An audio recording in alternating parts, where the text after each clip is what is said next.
Entonces, indudablemente en las biopsias musculares, lo que ha ocurrido últimamente es que han perdido un poco como la el protagonismo que tenían en años pasados.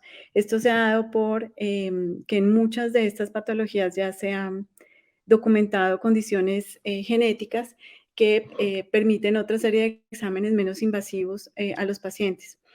Eh, Antes de continuar con una serie de casos en donde les ejemplifico, por qué se vuelve la estrella nuevamente en algunas situaciones, quisiera darles algunos tips sobre la importancia de la biopsia muscular y cuál es su utilidad actual. Es una herramienta. Nosotros colaboramos, con el grupo clínico, pues no somos los médicos tratantes, pero contribuimos al diagnóstico de las condiciones del paciente, que permite establecer no diagnósticos, pero sí patrones de lesión que están asociados a condición A, B o C, que son las condiciones clínicas que ustedes tienen. En algunas situaciones es de utilidad porque presenta algunos marcadores pronósticos, en particular cuando hay cronicidad. En algunas condiciones pueden ser autoinmunes y, pues, por supuesto, en distrofias. Muy raramente 100% diagnóstica. Digamos, hay cosas que son muy directas, no sé, miopatía mitocondrial y podemos verlas, uf, claro, mitocondrial, pero básicamente el síndrome, el nombre lo ponen es ustedes con el cuadro clínico. En otros escenarios confirma un diagnóstico y por supuesto es una fuente de material genético para estudios venideros. Nosotros, ¿qué hacemos en el laboratorio en forma regular? Hacemos un estudio morfológico y un estudio estudio en congelado. La importancia del estudio en congelado, que yo diría que es el principal, es las pruebas enzimáticas que nosotros realizamos en este músculo y sabemos si funcionan sus enzimas o no funcionan. Y en ocasiones, o en la gran mayoría en nuestro laboratorio, hacemos análisis de ultraestructura porque nos permite describir o soportar o afianzar el diagnóstico o la impresión diagnóstica que tenemos. Bueno, entonces, ¿cuándo realizarla? Y es básicamente cuando el cuadro clínico no lo puede responder a alguna condición genética. Entonces, nosotros tenemos básicamente un gran escenario que serían todas las cosas adquiridas o todas las condiciones adquiridas.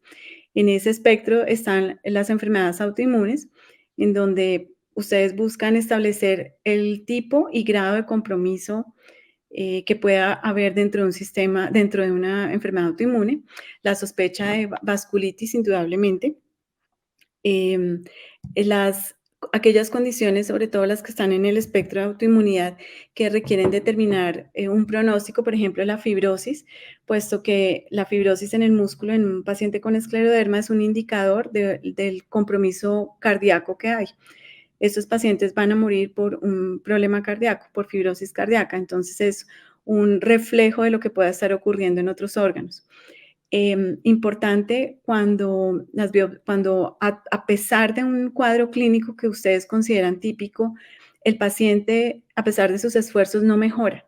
Entonces es posible que haga falta algo que les obligue a considerar otras posibilidades diagnósticas y en esto el gran ejemplo es considerar que se trata de una miopatía inflamatoria que les pasa a muchísimos reumatólogos, por ejemplo, versus algo que cursa con inflamación, pero que no es una miopatía inflamatoria, como las enfermedades neurodegenerativas o las distrofias musculares.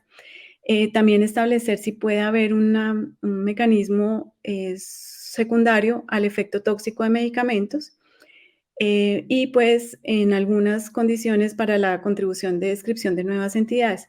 Esto fue supremamente importante, aunque todavía nos falta conocer mucho. En los últimos 3 años, dada la epidemia del COVID, supimos que había un compromiso muscular y era muy errático, llamémoslo así. Bueno, entonces, para ilustrar estos casos en donde la biopsia muscular es la protagonista, vamos a presentar unos ejemplos. El caso número 1 se trata de un hombre de 34 años que clínicamente fue enfocado como un paciente con una polineuropatía motora y sensitiva de miembros inferiores, aparentemente de instauración súbita. Eh, el paciente se quejaba de adormecimiento de la palma de la mano y dolor de tipo urente o quemadura con extensión desde la mano hacia el hombro. Él describía que había tenido un cuadro similar hacía 3 meses atrás, es decir, ya lo estamos ubicando dentro de un contexto de varios meses de evolución, en donde él percibió frialdad y cambios en la coloración distal. En ese momento inicial de la consulta, le habían iniciado tratamiento con pregabalina y AINES, pero el paciente no obtuvo mejoría. Él consulta nuevamente por estos síntomas de inicio o instauración súbita, que específicamente son muy, muy dolorosos. Y esa es la razón por la cual en una nueva visita al servicio de urgencias, pues él consulta, porque es un dolor intolerable. Él tenía perfil autoinmune ANAS, anti-DNA, dos de los extraíbles son negativos y al parecer no había una alteración en sus cadenas, en la relación de las cadenas ligeras kappa o lambda. En este caso, me entenderán cuando les diga que les voy a meter un colado. Entonces, vamos a empezar con la biopsia de músculo y ya les digo qué es el colado. Tenemos aquí un músculo que tiene fibras, si siguen mi flecha, fibras de este diámetro y de este diámetro, que es muy notorio el cambio, digamos, por lo menos esta es el doble del tamaño de esta fibra, y eso no es permitido en la patología muscular. No hablemos pues de estas dos que son aún mucho más delgadas. Sin embargo, aparentemente el problema esencial ocurre aquí en la vasculatura epimicial, en donde ustedes pueden ver un vaso de tipo arteria con la luz ocluida. Esto, digamos, no se ve nada más en este vaso. Aquí hay otra arteriola con una oclusión también de la luz y sin duda esto genera isquemia en este músculo. Si miramos la coloración de tricrómico, prácticamente esta magnitud de colágeno que ustedes ven acá, porque se ven unas delgadas líneas azules, es la que podemos permitir, es decir, es lo normal. No puedo ver fibrosis acá, sino un poquito de permeación por tejido adiposo, que es un signo de cronicidad, o de un músculo pobremente estimulado. Eh, y tenemos acá, se ven mejor las fibras mucho más pequeñas y atróficas. Algunas terminan en puntas como esto, empiezan a ser mucho más notorias, ¿verdad? Este es el congelado de este mismo paciente, que es el tejido donde usamos o hacemos pruebas enzimáticas. Ustedes ven acá la atrofia que les describía y vasos con características similares. Estas son otras coloraciones que hacemos para ver cómo está de perfectamente organizado este espacio o esta coloración aquí, que significa la alineación de las fibras, ¿sí? Entonces encontramos como defectos en la coloración, que son estas bolitas de acá, que se ven mejor acá, en la coloración del NADH. Y esto es lo que llamamos Central Core. No es una enfermedad. Central Core Disease existe como enfermedad, pero en este caso es un hallazgo en fibras musculares que tienen una característica que en un momento les voy a decir. En la coloración de tricrómico, pues de modificado de Gomori, me sirve para ver en color rojo cuando hay anomalías de algo que se acumule, bien sea vacuolas, mitocondrias principalmente. En este caso no hay nada. Tenemos los estudios de inmunohistoquímica correspondientes a la complejo mayor de histocompatibilidad tipo 1, que recordemos es una molécula que presenta antígenos. El músculo no es una célula o un conjunto de células que presente antígenos, de tal manera que si yo veo su expresión, no es el color de fondo café, sino en las membranas, en el sarcolema de las fibras, sé que esta fibra está como pidiendo ayuda al sistema inmune y está presentando una molécula que no es de él, que le está incomodando. Entonces, uno sabe que aquí hay un problema y usualmente se asocia a un tipo de miopatía con algún componente inflamatorio, aunque se ven algunas distrofias y en este caso yo sospecho que es posiblemente por un daño asociado a isquemia. Y son 3 imágenes de la miosina rápida. El anticuerpo está dirigido contra las fibras tipo 2. Esto debe ser como un tablerito de ajedrez. Y ustedes se dan cuenta que hay un predominio de fibras tipo 1 en algunos sectores y que hay angulación, o sea, nuevamente nuestras fibras acá presentan puntas. Sin embargo, las hay tanto para las fibras claritas como para las fibras oscuras. Cuando vemos esta atrofia de ambos tipos de fibras, sospechamos siempre que haya un origen neurogénico detrás. Este es el material de inclusión en plástico, en el que muestra estos defectos largos que les mencioné, que son los tipo CORS, que no necesariamente reflejan una eh, miopatía congénita de tipo Central Core. En un momento retomaremos el músculo. Estas otras biopsias se hicieron al paciente. Una biopsia de piel, donde vemos que aquí hay un denso infiltrado inflamatorio perivascular en relación a la dermis profunda y vemos la destrucción de la pared del vaso. Aquí se ve un poco mejor con la coloración de paz y algunos vasos tienen un acúmulo de fibrina. Es decir, esto es un proceso tanto crónico, porque ya hay remodelación del vaso, destrucción del vaso, como agudo, porque la fibrina es un indicador de que esto hace unas horas ocurrió. Esa era la biopsia de piel. Y esta es la biopsia de nervio, que tiene al menos unos 13 filetes nerviosos en corte transversal y vemos una estructura aquí central diferente que corresponde a este vaso. Esto fue un vaso, se tapó, se obliteró completamente por este infiltrado inflamatorio y destrucción y se recanalizó. Entonces, si nosotros tapamos un vaso, lo que más recordamos siempre es el corazón, esto genera un infarto. Lo que pasa es que el nervio, en la forma que se manifiesta, es una oclusión aguda por fibrina, viene un proceso inflamatorio que remodela y seguramente una recanalización. Entonces, estos pacientes tienen exactamente la sintomatología que ese paciente acusaba, dolor o pérdida de la función de un miembro, dependiendo del nervio que se esté involucrando. En el tricrómico vemos la fibrina en un depósito pues agudo y pues recuerden que yo les mencioné que ya llevaba síntomas de mucho tiempo atrás. Estos son los axones que son mielinizados y esto debería estar lleno de estos axones y vemos su gran pérdida. Es decir, este nervio ha sufrido literalmente un infarto y seguramente, como es un nervio sural, es sensitivo, este paciente no va a recuperar esta función sensitiva porque ya no es posible. Nosotros deberíamos ver un nervio lleno de estos axones y acá no vemos nada. Vemos uno que otro axón todavía viable. En ese orden de ideas tenemos una piel con cambios compatibles con poliarteritis nodosa, o sea, una forma de vasculitis, un nervio sural con una vasculitis del mismo aspecto que la piel, con pérdida axonal severa, sin evidencia de reinervación, y un músculo estriado con cambios miopáticos asociado a angulación de fibras y alteraciones intermiofibrilares tipo corso. Esta angulación de fibras es una neuropatía, una atrofia muscular de origen neurogénico. Ya hemos visto el compromiso nervioso, seguramente lo tienen fibras motoras, y tenemos estos CORS. Estos CORS se ven en pacientes con denervación crónica. Nuevamente, si vemos la línea del tiempo, me indica que lleva, en este caso, varios meses enfermo y eso explica su presencia. Caso número 2.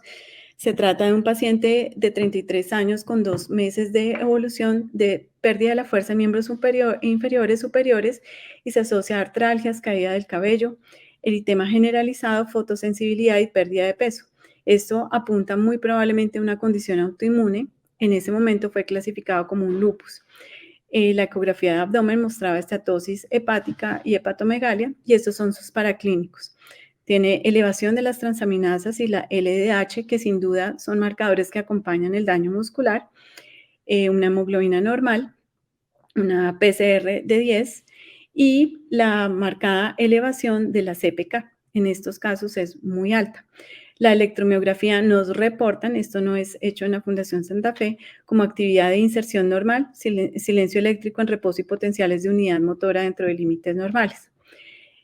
Dado el cuadro clínico y las herramientas que tenían, plantearon un evento autoinmune y sospecharon estas 3 cosas. Ya se había instaurado un tratamiento con inmunosupresores y pues esto me apunta a mí a que tenía hipertensión, por supuesto dolor y un manejo con omeprazol que por el momento pues podría ser por la polifarmacia, no lo sé, lo desconozco. En este caso vemos un músculo ampliamente representado con una zona de batalla, llamémoslo así, en la periferia de todos los fascículos representados. Noten que en el centro de los fascículos prácticamente no hay actividad por daño muscular. Aquí un acercamiento, entonces esto en general está bien y es en la periferia donde está toda la atrofia perifascicular y hay inflamación todavía. Es muy probable que esto sea aún mayor. Lo digo es porque es importante tener en cuenta que la administración previa a inmunosupresión borra el componente inflamatorio y a veces no podemos decir que hay una miopatía inflamatoria porque no vemos inflamación. Entonces, es importante la correlación con toda la información clínica y terapéutica. En el tricrómico, pues vemos verde. La idea es que veamos anormalidades en las fibras de tipo color rojo, pero aquí no hay nada. La fosfatasa alcalina es una prueba enzimática que hacemos para determinar como la actividad del endotelio y de las fibras que se lesionan. Y en este caso, pues se confinan o se observan mejor en la periferia de los fascículos. El oil red O es una coloración para detección de lípidos, pero en este caso no hay nada. Y el NADH muestra algunas anomalías en el espacio intermiofibrilar que no son específicas de algo en particular. La miosina rápida muestra el daño de ambos tipos de fibras, pero es predominante en las fibras tipo 2 y en donde no hay tanta afección hay un predominio de fibras tipo 2. Esto puede darse por sedentarismo, características del músculo o tratamientos eh, con esteroides, por ejemplo. Recuerden que si la fibra se daña, expresa una molécula para presentar el antígeno y pedir ayuda en la superficie. Entonces, hacia el centro del fascículo la expresión es mínima o no hay, y en la periferia del fascículo es súper intensa esta expresión. En este caso, el patrón con atrofia perifascicular es clásico de una dermatomiositis. Sin embargo, para la dermatomiositis, a pesar del cuadro clínico que tenía este paciente, es importante descartar estas condiciones asociadas, por ejemplo, a cáncer, porque estos patrón serológico de anticuerpos específicos, algunos apuntan más hacia cáncer, otros hacia cuadros más severos y no necesariamente cáncer. Y esto pues puede predecir la respuesta al tratamiento que ustedes instauren. Entonces, es una invitación a ampliar estos marcadores serológicos. En otras condiciones, la dermatomiositis también hace parte de un síndrome autoinmune mayor, que puede ser perfectamente el lupus, lo podemos ver en Sjögren, lo podemos ver en escleroderma. Caso número 3, se trata de un paciente de 47 años con cuadro de 2 años de debilidad muscular, atrofia en brazos, antebrazos, bíceps, tríceps, extensores de flexores de los dedos de la mano, cuádriceps y glúteo medio. Suena un compromiso bastante amplio en este paciente. Tiene una CPK elevada, 2350, y cambios electromiográficos de tipo denervatorio con unidades motoras pequeñas, concordante con una miopatía inflamatoria. A este paciente previamente le habían orientado como algo que podía ser más bien de origen neurogénico. Se le amplían sus estudios con una resonancia de miembros inferiores que considera que el cuadro es compatible con una poliomiositis o una miositis de cuerpos de inclusión. Entonces, a diferencia del caso anterior, el compromiso de las fibras con daño y con inflamación, aunque aquí es poca, es por todo el fascículo. Noten que si bien hay aquí afuera fibras lesionadas, aquí adentro también las hay. Hay cambios diferentes. La inflamación está por todo lado, como dispersa, no es una condición perifascicular. Este músculo lleva un buen tiempo comprometido porque hay permeación por tejido adiposo. Estos son cambios de fibras basófilas que quieren decir que están en un proceso de regeneración, pero hay también ejemplo de otras que se están dañando y hay permeación por células inflamatorias, tanto linfocitos como histocitos. Más de lo mismo. Sé que está un poco oscura, pero ustedes perciben acá la cantidad de colágeno que ya hay entre las fibras. A esto es a lo que me refiero, que es un marcador pronóstico en algunos casos, y esto indica cronicidad. Una vez la fibrosis se da, no va para atrás.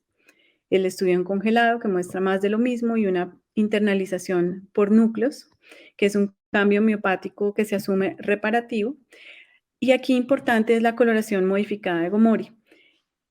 En este caso, dada una sospecha diagnóstica particular, el diagnóstico que es más probable de una polimiositis siempre será el diferencial de una miositis de cuerpos de inclusión, pero para ello en el triclómico debe haber la presencia de unas vacuolas rojas y aquí no las hay. A pesar del amplio muestreo no había ni una sola vacuola. La fosfatasa alcalina muestra fibras con daño y actividad en varios de los capilares. Recuerden que es una permeabilidad capilar y pues se destaca por la expresión de la fosfatasa alcalina. Aquí no tenemos mayores cambios. La miosina rápida demuestra las fibras tipo 2 en particular ellas con atrofia. Miren que son todas las oscuritas, son las más pequeñas, son en general atróficas. Entonces esto me lleva a, el HLA es positivo. La miosina rápida me lleva a considerar un evento secundario o puede ser posiblemente a tratamiento, ya les indico por qué. Entonces, el músculo, lo principal en él es la miopatía inflamatoria. El patrón parece más el de una polimiositis. Sin embargo, este diagnóstico con la clínica del paciente, siempre hay que sumarle la clínica, no puede soportar una miositis de cuerpos de inclusión, pero no puede descartarla. Este es el principal diagnóstico diferencial de las miopatías degenerativas de tipo miositis de cuerpos de inclusión. Y el diagnóstico puede tardar varios años en hacerse. Entonces, estos pacientes necesitan un seguimiento estrecho y eventualmente una nueva biopsia para que aparezcan los hallazgos. Las atrofias de fibras tipo 2 se ven con más frecuencia tras administración de inhibidores de la bomba de protones, en particular omeprazol, corticoides, que es muy probable que este paciente los haya tenido, y deficiencia de selenio. Para los patrones de polimiositis, digamos, este diagnóstico va cada vez más hacia atrás, o cada vez se hace menos, porque el perfil serológico me permite diagnosticar algo que llamamos síndrome antisintetasa. Y lo que es, aunque el antijo es el más frecuente, hay varios otros anticuerpos contra las ribosiltransferasas que hacen que me permita distinguir cuadros que comprometen otros órganos y que van a deteriorar al paciente, principalmente por el pulmón, que es el problema con estos pacientes. Entonces, estos cuadros de polimiositis ahora no se llaman así, sino síndrome antisintetasa. Estoy segura que no hemos descubierto otros procesos y o moléculas que técnicamente no los hemos, digamos, encontrado y que seguramente explicarán todos los cuadros de polimiositis en el futuro. Y el caso número 4 es un paciente de 60 años con 3 años de pérdida de masa muscular y fuerza predominantemente en miembros inferiores con dificultad para levantarse de la silla, subir o bajar escaleras. Tiene un antecedente, una enfermedad vascular y un síndrome metabólico descrito por estos síntomas y está en tratamiento con Betalog, Glucofax, Lipitor-ASA. Al examen físico, la fuerza en miembros superiores es importante porque es prácticamente normal, pero en los inferiores es de 3/5 con dolor a la palpación en solos. El electromiograma dice que tiene un compromiso de la fibra con mayor compromiso de la fibra proximal predominante en los grupos musculares proximales. La CPK está elevada, pero no es mayormente elevada, y al parecer lo único que tiene positivo el perfil autoinmune son los ANAS. La resonancia muestra un compromiso más como es una resonancia de muslos, pues muestra un compromiso generalizado y bilateral, no hay imágenes de otros grupos musculares, pero parecen ser compatibles con una miopatía inflamatoria. Al igual que el caso anterior, hay una variación en el tamaño de fibras delgadas como estas o atróficas y fibras como hipertróficas como esto, asociado a un proceso inflamatorio que está disperso en el fascículo. Este paciente tiene un mayor compromiso por permeación del tejido adiposo, es decir, tiene cronicidad importante. Aquí un acercamiento porque aparte de la variabilidad en el tamaño, puedo ver que aquí en las fibras hay algo como que desplaza el espacio intermiofibrilar.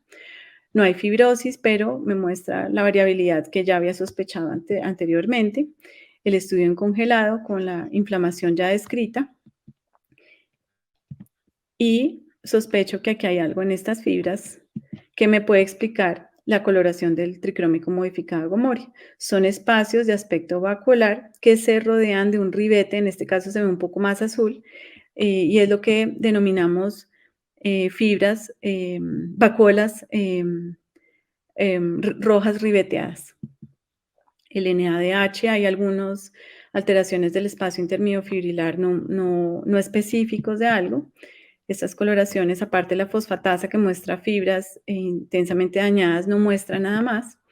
El HLA está sobreexpresado como en varios músculos, como en condiciones que nuevamente expresan moléculas anormales y piden ayuda. Y la atrofia de fibras tipo 2. En este caso, no es exclusiva de las fibras tipo 2, también hay tipo 1, entonces empieza uno a sopesar si tendrá un componente de denervatorio o no. Entonces, en ese orden de ideas y específicamente y con la clínica del paciente descrita, que es un compromiso mayor, básicamente en cuádriceps, podemos decir que es más sugestivo de una miositis de cuerpos de inclusión. Sin embargo, con los patrones de compromiso muscular que se asocian a la cintura pélvica, en este caso, otros diagnósticos diferenciales podrían tenerse en cuenta, que básicamente son distrofias de cinturas de estas dos recesivas y estas dominantes.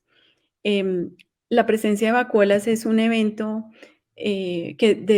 muestra, es un defecto de la autofagia.